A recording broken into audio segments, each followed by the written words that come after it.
Alright, so I'm going to make the same exact video I made last night, except this time I figured out how to zoom. I read the instruction manual, which I'm not a big fan of doing. It turns out that I was in the wrong resolution, so I figured it out. Alright, here we go. This mouse is going to one of the nicest guys, Karthik. It's a mouse with the purple cape. I like the mice with the purple cape myself. So let's start soldering. I don't think I'm going to bother explaining quite as much this time. I'm just going to kind of try and go. The flux has been applied, so the solder is going on pretty easy. A nice hot soldering iron. The soldering iron actually has different settings for temperatures. I mean, it has like a dial with 1 through 5, and I always use 5 pretty much. Occasionally, towards the end, I might turn it down a little bit to do some detail work or something. But I like a nice hot soldering iron. I think it usually makes everything just work a little better. So I did the front just real quick. I'm going to do the back real quick, and then try and make it look nice after that. Let's try and make this video even shorter than the one yesterday. I'll probably make another video or two this weekend, but I think I'm going to try to edit them. This one is going to be another one I just throw up. I'm going to make actually a video this weekend of something that isn't a mouse, a custom request. And I'll try and edit that one. I'll try and do all of the steps of the process and kind of show parts of it. That's my plan anyway. We'll see how well it comes together. I guess you'll know by Sunday night whether that worked out.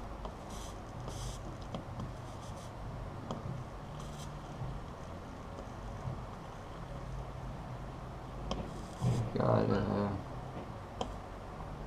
after this one, I think I have 6 more mice I need to solder, so maybe I'll make a video or 2 of those ones too,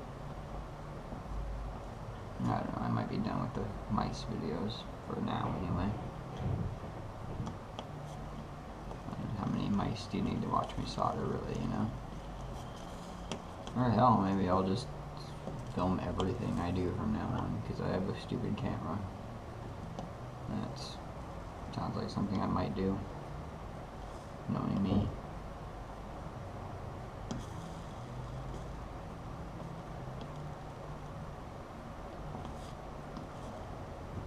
One of my favorite things about this flux is that it's smokeless.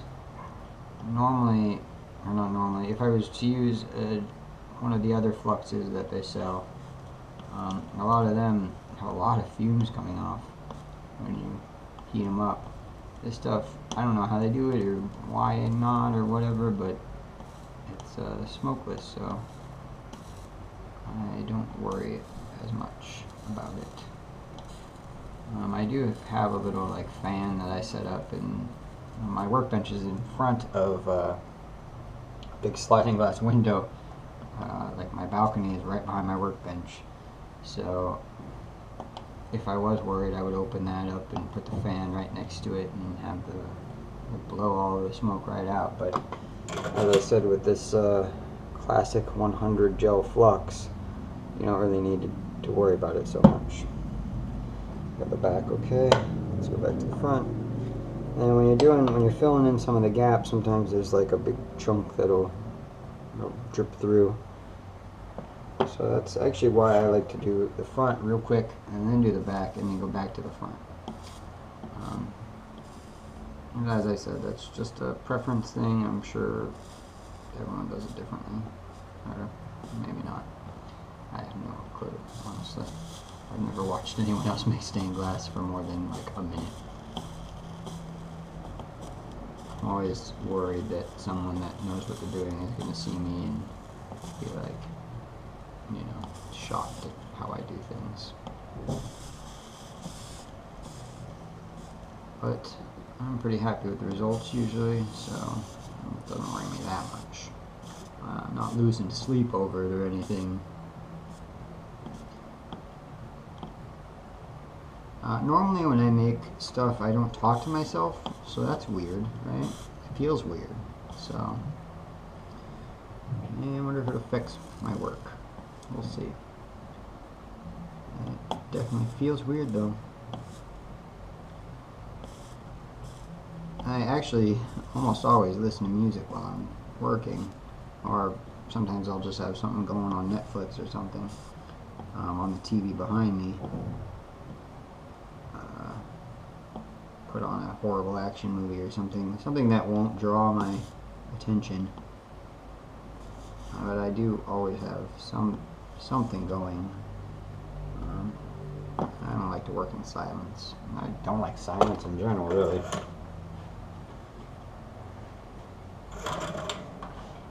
So, like we did yesterday, we're going to take off all the excess stripping. Soldering iron, I cleaned it this time, so it's taking it off a little easier than it did last time.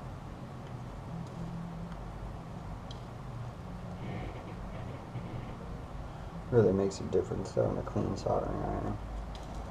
Clean and hot. That's how you want your soldering iron. It's funny, at work I have a big soldering, it's got a wooden handle and a long pole and then like a big copper thing on the end.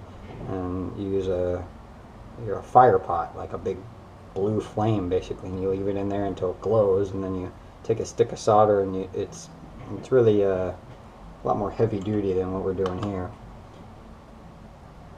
And this is much smaller, but you know, I don't need that big ass soldering iron. Actually, I do most of my soldering at work with little map gas torch, you know, those yellow canisters with the little torch end on it. I'm sure you've seen them. I usually just use that and like a stick of solder. No iron at all. You just use the flame and they're like 2-foot long sticks of solder. But that's when I'm, you know, doing like soldering copper rain gutter or whatever. It's a little heavier duty than what we're doing here. So I got it all soldered up pretty good. Might still need to fix some stuff, but as I said, you can do that at any time. I'm trying to do this quicker. I don't want another 26-minute video of me working, so let's see if we can do it in under 20 this time. That would be nice. If I wasn't talking to myself and trying to explain things, I could probably do it even a little quicker. So you see I'm pre-bending the lead and then kind of working it into the corners. I think you might be able to see it a little better this time since we're zoomed in.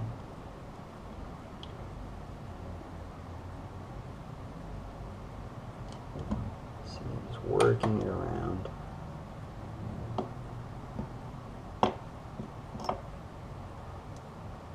You bend it and kind of work it into the cracks.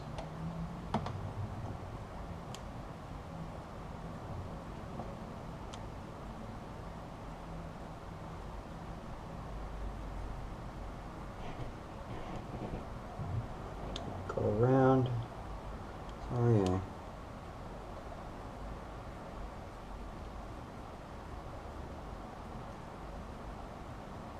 Oh, you know what? I started in a different spot than I normally do because I had it backwards from how I normally do it, and you know, I'm not that smart. When it's backwards, I apparently can't keep track of where I'm starting because that was strange. I almost always have the seam right here, and this time it's going to be in the back. But it doesn't really matter, I guess. No real difference. Just different from how I normally do it. It's strange. I think I'm focusing on trying to actually talk and not focusing on what I'm doing enough, maybe that's it. That's probably it. No, I'm almost certain that's it. Alright. But, you know, it doesn't really matter where the seam is, I suppose. Same either way. Get down to it. So same thing, we're going to dabs of flux everywhere where I need to solder the border lead to the solder lines, the internal solder lines, that is.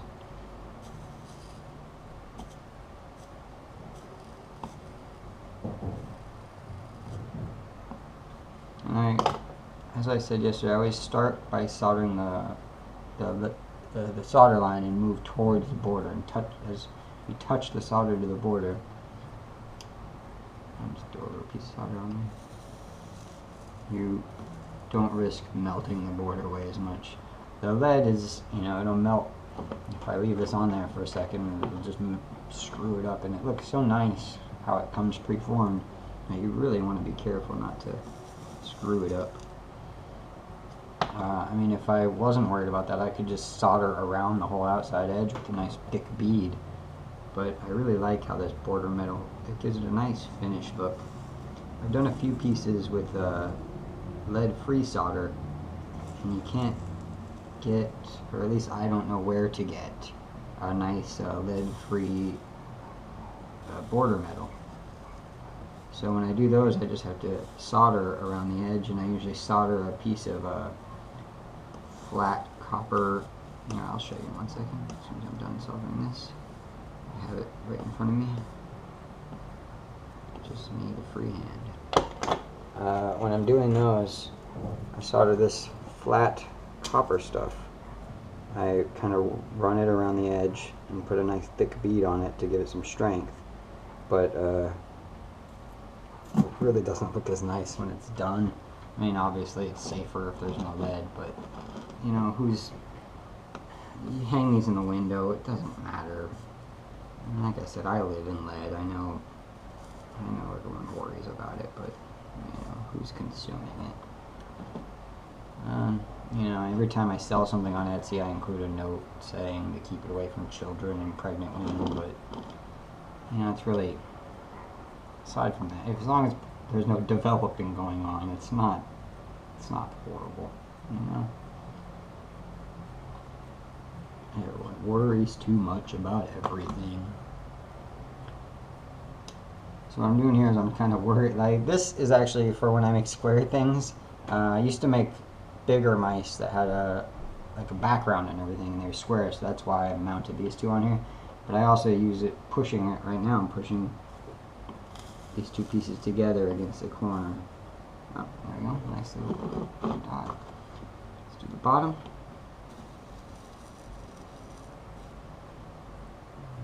Okay,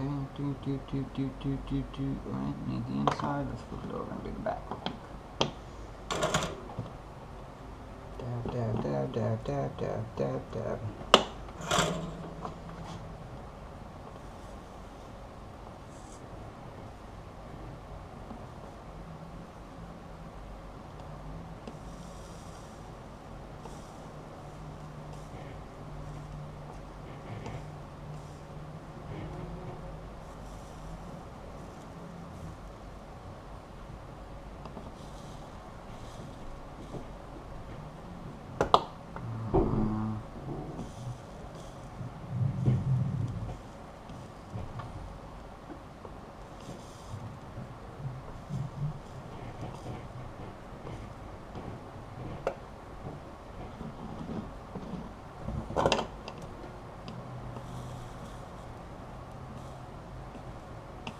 Flipping it over because I like to have the, tack it towards the border, and it's just easier than like trying to work it this way or something. But I do things my own way, so it's really not a rhyme or reason to it a lot of the time. It's just how I've done it since I've been doing this. I've been doing stained glass, I don't know, probably more than 1.5 years, going on 2 years almost, I think. I do pieces where you don't solder all the pieces together. You put this lead, like H channel in between all the pieces, and then you don't have to use the copper foil. That's just an entirely different method of doing it. I do that with larger pieces and stuff, not these little things, I've done some very nice pieces though, and it looks really nice when you do it, but it is very time consuming, and with these little pieces it's just a lot easier to solder it all together. Let's do the little inside piece. Let's see.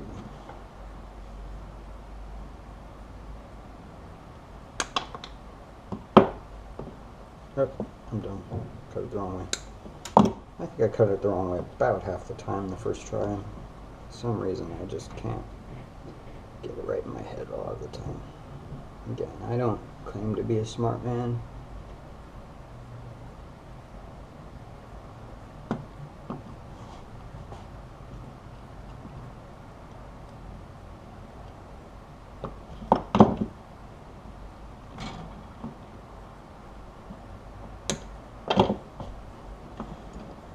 Man, working it into this little gap is tricky sometimes. Got the fid.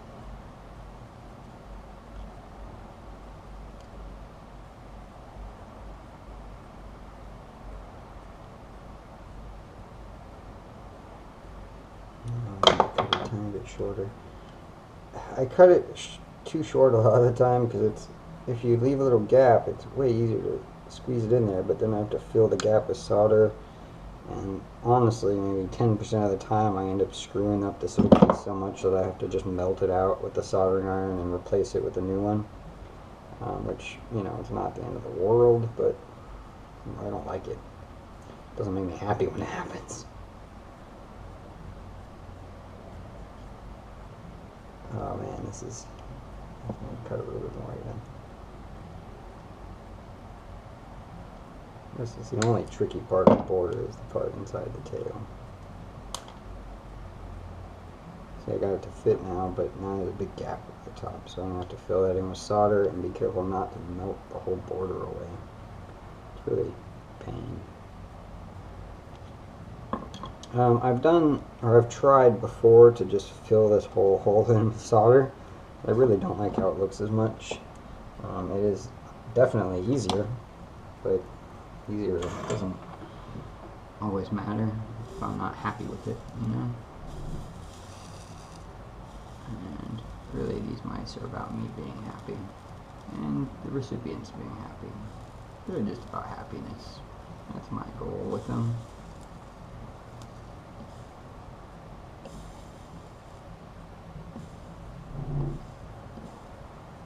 Made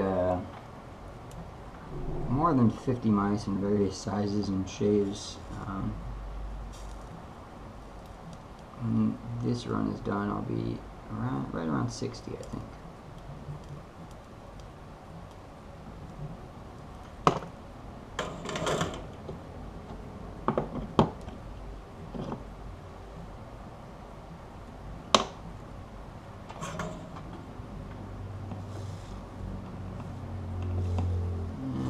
This video might end up being just as long as the last one, based on how much time has passed already. I was really hoping to go a little quicker, but you know, it goes as quick as it goes. I'm sure people assume it takes even longer than it does, so I'm kind of giving away the secret that this is not as hard as people imagine. Oh, I'm not holding it where you can see it. Sorry about that.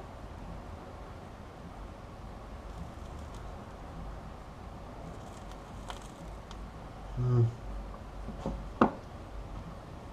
touched the solder a little too, lead a little too much. Nice bead again. Oh, I screwed it up. God dang it.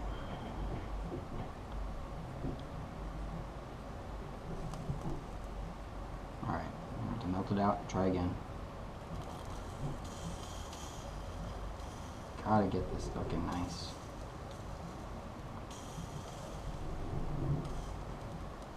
Especially since it's for Karthik. Don't want to give him a subpar one. Like I said, sometimes that happens, you know? What are you gonna do? I try to not do that for sure, but sometimes it happens. I think I'm going to stop the video after I get this little pierce on and cut the tinned copper, the little pieces, and then maybe I'll resume the video after I get them cut, because you don't really need to watch that part. It's, you know, interesting. I don't know if any of it's interesting, honestly, but it's kind of fun for me, though. Show off what I'm doing.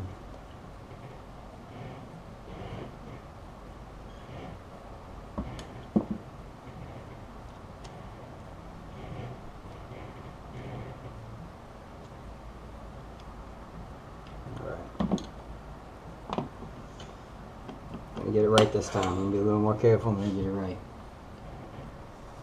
See, whenever that gap is too big, it's real hard to make it look good.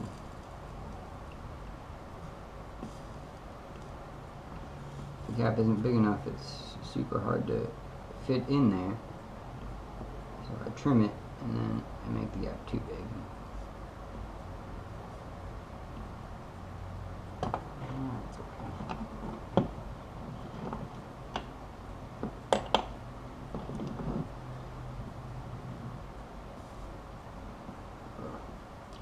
Couple little open wounds on my hand, and I have flux stinging away right now. I should have wiped it off, but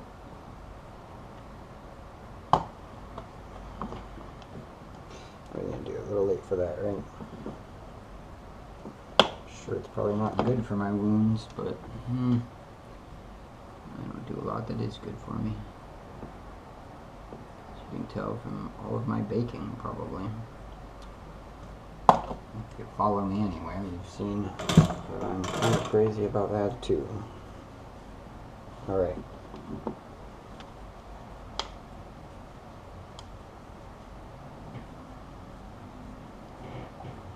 So,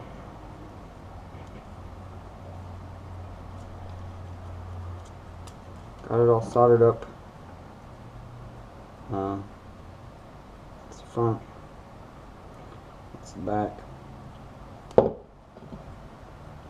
Alright, so I'm going to stop the video. I'm going to cut the tinned, I don't know where my tinned wire is. Oh, here we go. I'll cut the little pieces that go here, here, here, and then I'll resume the video and solder them on real quick. Okay, I got all the little pieces of tin copper wire cut and set in place. Just going to dab them.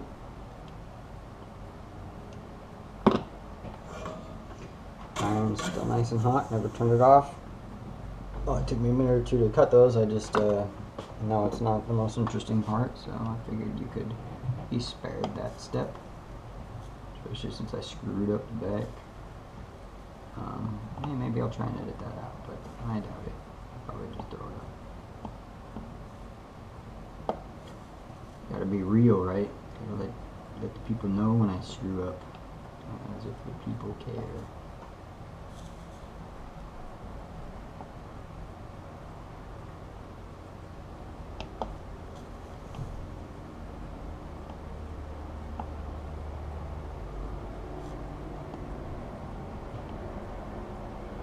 I like to do that when I just need a tiny bit of solder. I'll just touch one of these little drips and get some solder on the tip of the iron, and that's usually enough to get a little connection going. I just need to connect the wire to the solder line.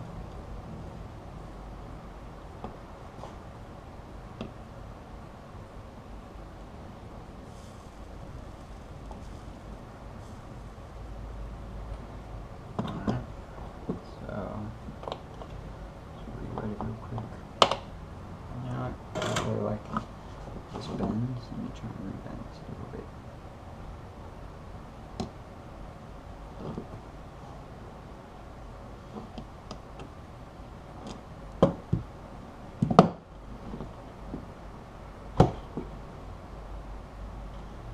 There we go. That's better. I like that better. Alright.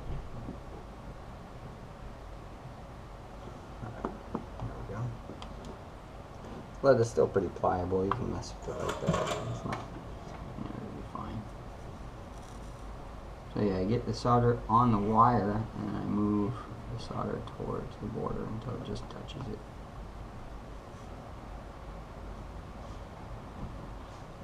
Because because it is real easy to screw up this border.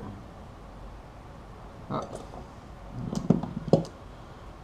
This piece of wire was so small that when I tried to heat at one end, the end where it was connected heated up too much. What happens sometimes. I'm holding it with the needle nose pliers like I am right now.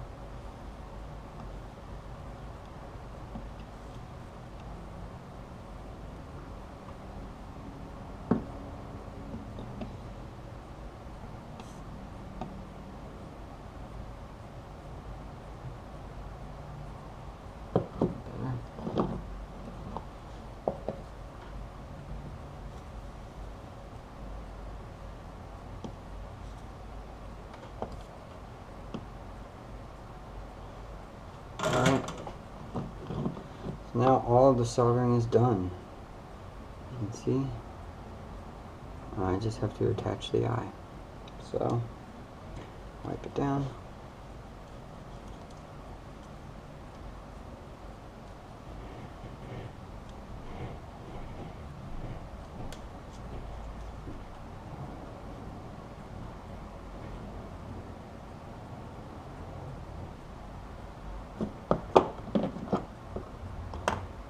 Like I said yesterday, I just took a little piece of broken glass, dab of the black, dab of the gray, just get a little toothpick until it's like a darker gray, I guess. Uniform in color, I think is what the instructions say. I haven't read them in a long time, but I'm pretty sure that's what they say. Nice dot on the back of the solder droplet that I'm going to use as the eyeball.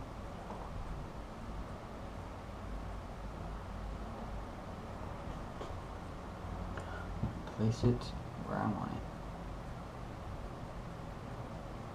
And I've never actually checked, but I'm sure the eyes vary in where I place them because I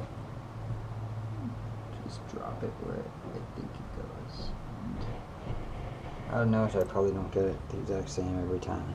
So, still gotta dry, but here is Karthik's purple caped mouse. It's a nice one. I like it. Looks pretty. I like the purple capes. And that's it. Thank you.